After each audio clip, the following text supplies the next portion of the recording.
barrier fence got knocked down in the flood. This was an influx thing, and we're still trying to fight our way out of it now.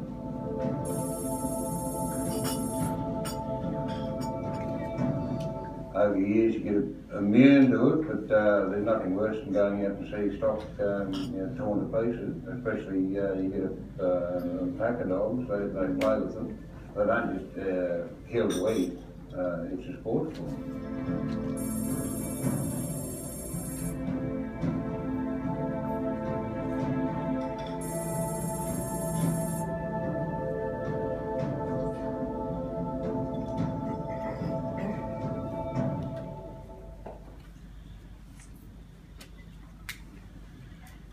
Good morning, ladies and gentlemen. My name is Alex Zaharov-Reutt. I'm the Managing Director of Ninox Robotics.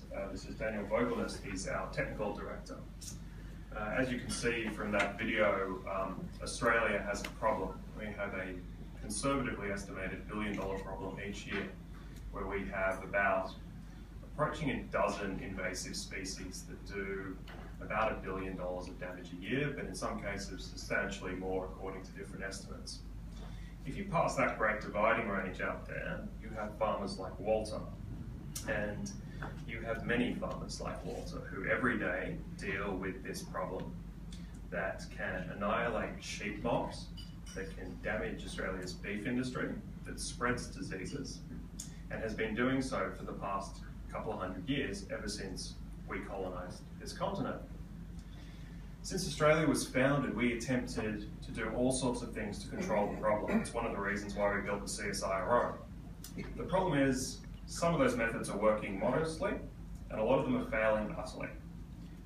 We can build barrier fences, we can shoot, we can bait, we can do all sorts of things, but all of these things lack something really critical, and that is a quality eye in the sky. We lack quality intelligence in this particular fight. So what Ninox is proposing is to take this intractable problem and offer a new tool to fight it. And that new tool is military-grade drones.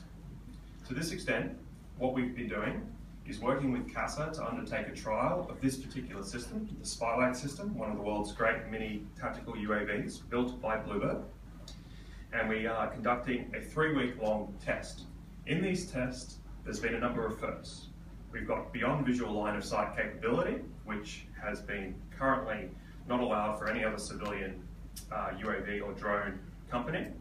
We have the ability to fly above the 450-foot altitude ceiling, up to a limit of 500 meters, and we have the ability to fly at night. Why are all those things important? Number one, Australia is enormous, so we need to be able to cover ground quickly, rapidly, and easily. We need to be able to see things that we otherwise wouldn't be able to see. In this case, nocturnal pests, and we do that with our high-grade thermal camera that beams back images in real time. And we need to be able to fly high, so we can cover as much ground as possible at a commercially viable rate for both landholders, farmers, and government agencies.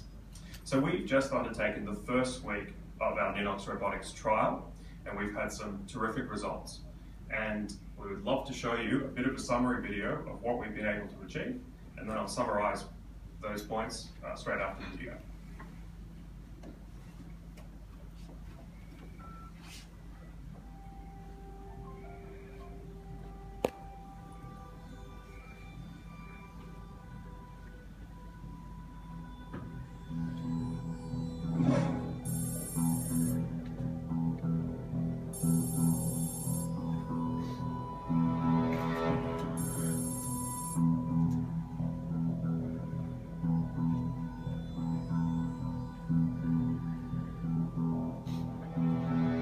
Our landing is a little more pinpoint at this area because we need to land very accurate.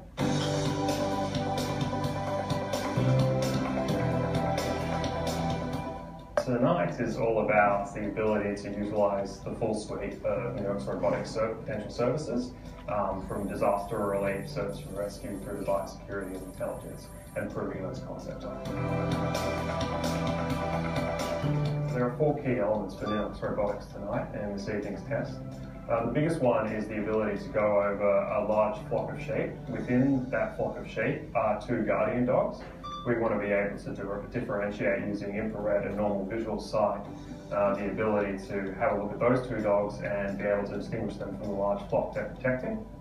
The second thing we want to do is a bit of search and rescue off on Lock 1, where there's a gentleman out in the woods in a bit of cover by himself. The third part is for the fireys. We intend to go over a pre-lit, safely lit flame and be able to use the infrared to search its heat source. And the final thing is a bit of a flyover of a certain area in a grid pattern to look for any potential wild dogs in a given area. 3, 2, 1.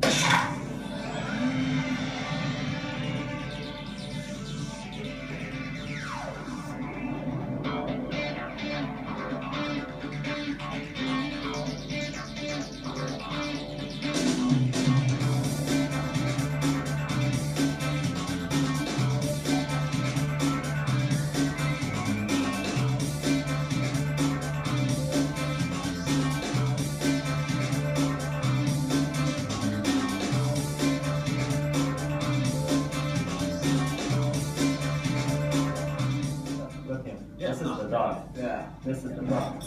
Okay, running. Okay. Running, and he makes the sheep run. Look, through the trees I can still see him. Yeah.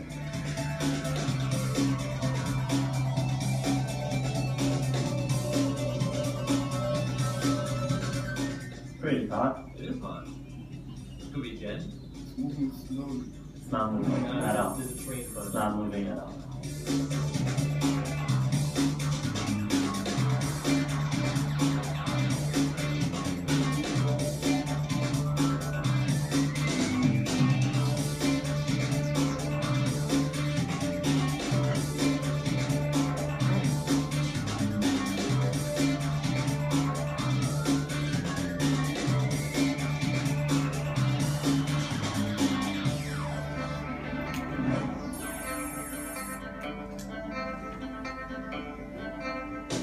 This is something, for sure. Look, do you see this? I reckon we've got it.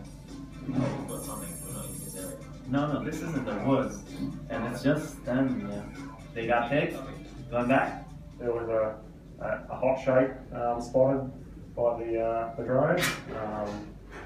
Then basically there was a grid reference which I punched into the GPS, headed out to the location. Essentially just followed that GPS into the point where it had been spotted.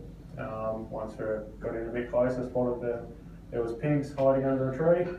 And it was just a matter of sneaking in and the rifle coming into action. So we've achieved all our objectives for tonight, and overall we've achieved our primary goal of proving that a military-grade drone is able to deal effectively with invasives in Australia and add a potential new tool to our country's armoury in dealing with this billion-dollar problem. 3, 2, 1.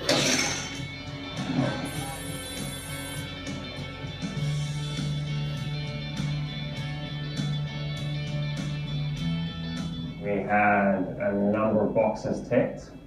We proved to the Civil Aviation Safety Authority that we could do this safely, at least in the trial settings that they gave to us. But most importantly, for what we set out to do, I'm confident that Ninox Robotics can take a number of very valuable services to Australian government and landholders in the agricultural space, in the search and rescue space, in the fire space, and also in general biosecurity. So I think that we've achieved a number of really good firsts for Ninox Robotics, and I think we can move forward to the next stages of our trial and onwards, knowing that we've got a system that has been proven and that can work in this setting in a number of different ways.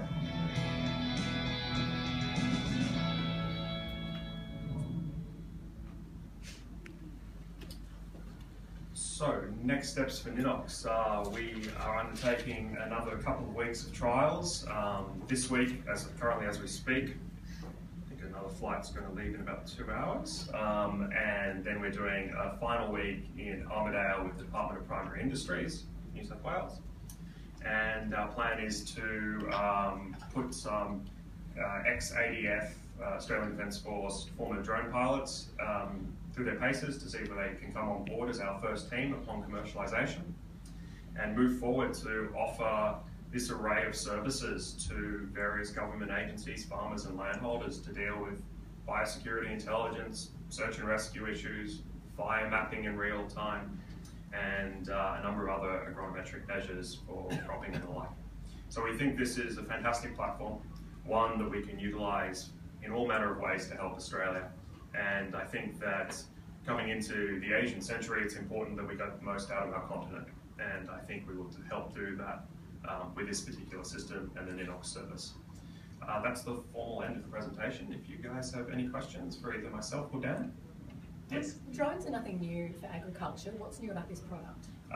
A number of things. The capability of the Spylight system is vastly in excess of most current UAVs or drones that are on the market. But just as importantly, we have a relationship with the regulator that will allow us to push forward with those capabilities. Currently, most UAVs or drones are quadcopters with limited range. This particular unit has the ability to fly tens of kilometres away from the ground control station. It has the ability to fly at altitudes that are substantially above the 400-foot ceiling that we've got clearance for. It also has the ability to fly at night and send back real-time intelligence as and when we see it. These are all systems that are far and above anything that the civilian market currently has. And we can do it with a reliable platform that can deploy quickly in under half an hour. And as you saw, it requires no natural infrastructure in terms of aeronautics. It doesn't need an airstrip or an aerodrome. We just need 200-metre clearing to launch and land. And we have multiple systems within any unit, so we can basically fly multiple flights in 24-hour periods, giving unrivaled intelligence. You have this relationship with CASA, but do you think that people who perhaps purchase this product and use it in the future will have the same relationship with CASA and the same ability to use it to, as you say, its limits? So this particular product is not, we're not selling the drone, we're selling a service. So a team will come out to a particular area of operation, that's a Ninox team, and people will utilise it. Moving forward into the future, we will have a commercial license which allows us to use this particular system. The average punter on the street simply wouldn't be able to put one of these into the field or necessarily purchase it off the manufacturer easily. What does it actually cost one of these? It's commercial in confidence, but it's solidly into 6 figures. What are the barriers to entry for would-be rivals? Because, you know, if you can talk to CASA, somebody else can talk to CASA. Yeah, absolutely. If you get a vendor relationship, somebody else can get a vendor relationship. So it's an interesting thing. So you've got a sphere of a range of drones. On one end, down the far end, you've effectively got the toy drones where you can hop onto the internet, buy a couple $100 drone, and dump it on the White House lawn, given how not quite as efficient the Secret Service are as compared to they used to be. On the other end, you've got the RQ-4 Triton, which the Australian Air Force just purchased $300 million a pop. Now, you're right, you can build a relationship with another manufacturer, but it has to sit somewhere on that scale of cost and capability. Too much capability for too much cost, a farmer's not going to pay $1 million for a flight to use the Triton, even though it can go cover all of New South Wales. Too little, and it's of limited use due to the size of the content. I think Ninox has got the right balance. Okay, but what I asked was, what are the barriers to entry for would-be rivals? Costs. I mean, Costs, relationships, links into government, links with the regulator, links with farmers, effort, time. Okay, so you've got first mover advantage. Absolutely. Yes. There's a lot of certification that is required to show that all the safety Do you have an features are exclusive relationship with the UAV vendor? We have a very excellent commercial and confidence relationship with the vendor. How expensive is this going to be? And is it prohibitively expensive for sort of your average farmer to get you guys on board? So it's indicative pricing because we're currently in the trial phase, but we're looking at the sort of $3,000 to $3,500 mark for a flight, which, given the range and payload of the UAVs, it works out at less than about $1,000 an hour. Whether that's expensive for farmers is up to the market to decide, but we think between farming clusters, certain agri-businesses, and definitely government agencies in the biosecurity space, we think it's cost-effective and affordable. It's quite competitive with hiring a helicopter. What about for extremely remote properties? Well, extremely remote properties is a problem that Ninox attempts to solve with our logistics chain. So that's not an issue for farmers. That cost, it covers the entire country. If you can afford to bring this out, we can afford to get there. Do you have any partners already confirmed, or you said earlier you were doing a trial with the primary industries? Yes, DBR. Yep. Any other partners already on board? Yeah, national parks, Queensland and New South Wales. Is it trial capacity, or are these like prospective commercial clients? They're prospective commercial clients, but it's pending formal CASA approval and also the success of the trial itself after the 3-week period. Right, so there's no one, you have no confirmed clients? Not as yet. Have you found the CASA requirements to be excessive? No, not excessive. I mean, it's a new technology that requires a degree of caution. We've been working with CASA for 18 months. We knocked on the front door when we first had this idea, and we've been working hand in hand with them. We've managed to deliver with CASA the most ambitious civilian drone trial in Australia, and that in itself is quite something, and CASA deserves credit for it, and we've been able to do it safely and enough as a base to move forward. But as a professional group, you would have had to have done all of that, yet the standard hunter out on the street with the UAV would have done without any regulation. It depends what that UAV's capabilities are. So there's certain minimum standards. Below 400 feet, in line of sight, no night flights. They can certainly do that, but I don't think they'd be doing those things underneath the current regulation ceilings. Offers a limited degree of service to people who could use it for these sort of problems. In the event of a natural disaster, would you still be charging a body such as the Rural Fire Service or something like that the $3,000 to $3,500? Yes. For a business, not a charity. Will the data you collect belong to Ninox or the client after it's been? So the data collected in that sortie will be available to the client and jointly held. Jointly.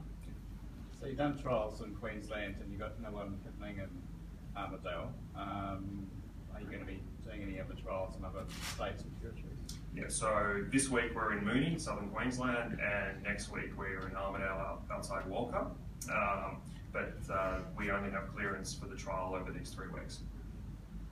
Military versions of UAVs are able to deliver payloads, weapon systems. Is this potentially down the track able to deliver poisons for feral populations, things like that? What's the background behind Ninox Robotics? The background is effectively Daniel and I.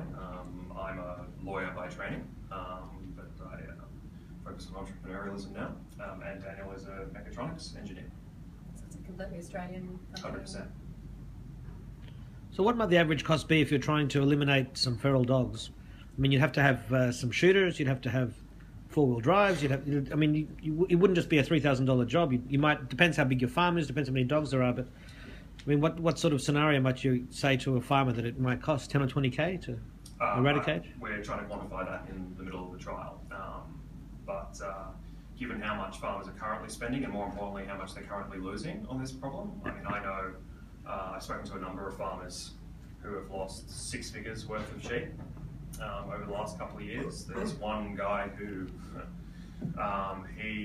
he's taken 2 weeks off in the last 3 years, and for all those weeks that he's not off, he's spent 4 hours of every day trying to defend his sheep. So if you calculate that manpower cost on a very inefficient use of time, that's expensive. Given things like Australia's very high minimum wage, the scale of the country, do you believe that there is scope for sort of more robotic technology advances for your company in the future? Absolutely. Yeah, I think that for a country with relatively high, or I would argue fair labour costs and size and limited workforce, I think automation of multiple industries is key. Automation is one of the reasons why Australia is the food basket that it is. The productivity of an average Australian farmer is vastly higher than the productivity of an Indian farmer, for example. It's the way our country operates. So I think that the more we can automate and the more we can transfer dangerous, dirty or difficult work to robotic systems, the better. Are there international companies doing similar things? There are, but not with the same level of capability. Can you expand on that? Yeah, so for example, if you look at the FAA in America with Amazon, they're not allowed to fly above 120 feet. They're not allowed to fly at night, and they've got to fly within beyond visual line of sight. And they've been attempting to convince the FAA for a number of years now to change some of that, but the FAA is not budging. different application. Of course, absolutely. But their agri drones are having the same problem. So this is the only model that's allowed not line of sight in Australia? No, so there are companies associated with the military, such as Boeing and Textron, who have systems that are allowed to fly beyond visual line of sight for military purposes in military areas. That's civilian. As far as I'm aware.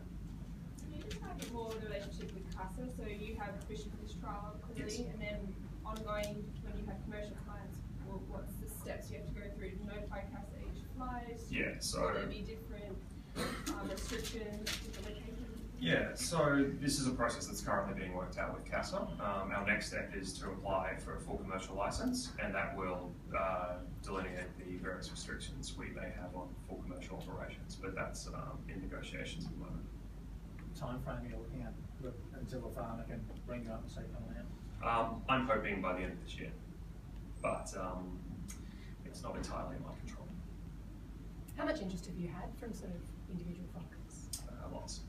Yeah, we've done a number of open days. Over the last 12 months, I've travelled the length and breadth of basically the east coast of the continent, going inland quite a bit, and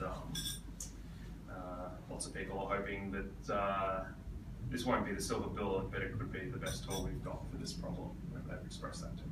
The agri robots are around, the drones are around at the moment to do agronomic work, and they're offering about $35 a hectare. They're looking at biomass, they're looking at hail damage, those sorts of things. You've obviously differentiated the market because you think you can bear a higher cost. Is that?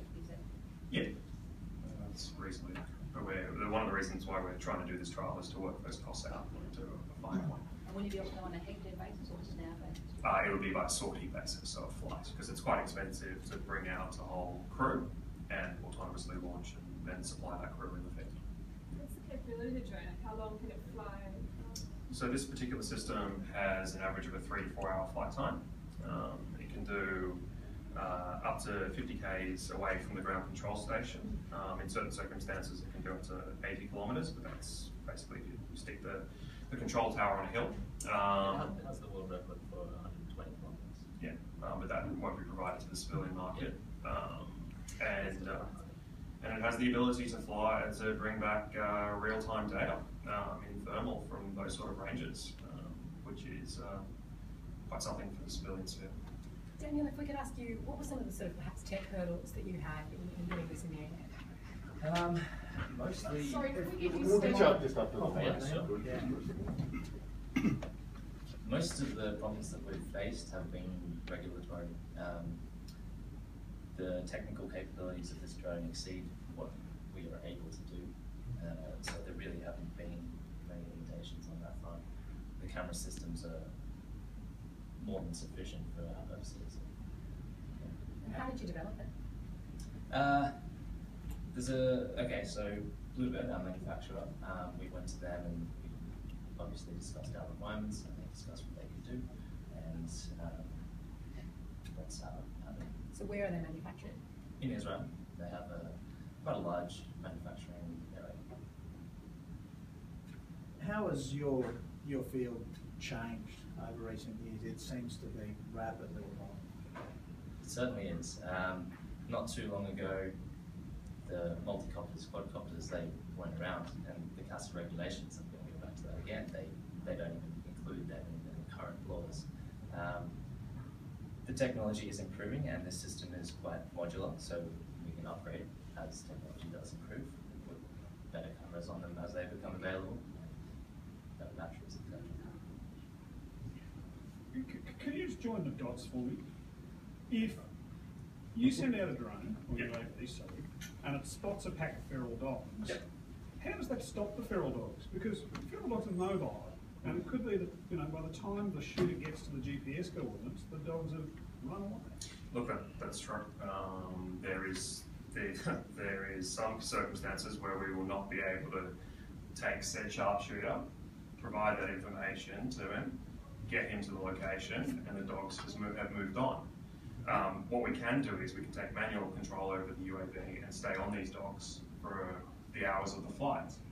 I'm not suggesting that it's necessarily the silver bullet. What I am suggesting is, and we proved it with proof of concept last week, that we can take a sharpshooter, or a pest management officer and put them within range of dealing with these problems. Otherwise, as Matt Beach, who was the sharpshooter who dispatched the first feral pig with the first Ninox assisted delivery, he would not have seen, or we would not have seen that pig unless the pig crossed the road when he was leaving in his car. So we've given another tool that is not a silver bullet, but that provides unrivaled intelligence and gives pest management officers a chance to get towards these pests when they otherwise wouldn't have. But is that particularly cost effective, monitoring, 1, 2, 3 dogs and then monitoring them for a certain period of time if it's costing thousands of dollars an hour? How is that feasible for a farm? Those last few dogs are the problem. Yeah. A lot of farmers have said so those last few dogs are the problem. Obviously, if there's more, we can handle that, but a lot of farmers have expressed the need to hunt down the last few remaining dogs. And importantly, it's government agencies that are at the front line of dealing with those last few remaining dogs. They're the ones who have to make the public policy decision: do we keep losing $1 billion in lost productivity a year, or do we spend, like we do, $50 or $60 million trying to control the problem? And as the managing director of Ninox, I'm suggesting that it would be a worthy investment for government agencies to add this particular platform to their toolkit. I think, given how much we've spent on bait, CSIRO programs dealing with biological agents, 7,000 kilometres per kilometre, $7,000 per kilometre of dog fence in Western New South Wales, where you only need one breach and the whole thing's compromised. This is probably a decent thing to have a crack with and see how it goes. So how many hectares can you fly over in a 3.5 hours? Depending on the application for pest management, detecting pests, we're expecting, we're currently doing around 30 square kilometres per flight, but we're flying quite low just to get our bearings on how to detect certain animals. Down the track, we're expecting up to 100 square kilometres per hour. And does that involve someone manually then identifying what is on the screen, or have you got the technology to identify what the drone is seeing? Currently manually, but we are developing a machine learning algorithm to detect pests and habitats autonomously. Maybe just a few more questions, guys. How are you guys funding all this so far, and how long have you been doing So we've been going, in effect, for the need for funding purposes for a year, and that's privately funded. How big an addressable market do you see on this market? So there's varying reports. One suggesting that Australia spends a couple $100 million on pest control, but then, as I said in the presentation, we have a variety of other uses for this platform, whether that be monitoring of infrastructure in regional and remote locations, search and rescue, fire mapping, and helping with firefights. So it's probably a market of service that's well into the hundreds of millions of dollars across the country. How many drones do you currently have? At the moment, Ninox has none in our own possession. We have a team from the manufacturer who's doing the trial, and we will purchase the drones once CASA approval, once we manage to achieve CASA approval. And how many do you expect to purchase? Sorry. So how many do you expect to purchase? Well, each team will have 3. So we'll start off with one team, and if the demand warrants more teams, then we'll buy more. Right. Sorry, how did you identify this particular market? Do either of you have a connection to?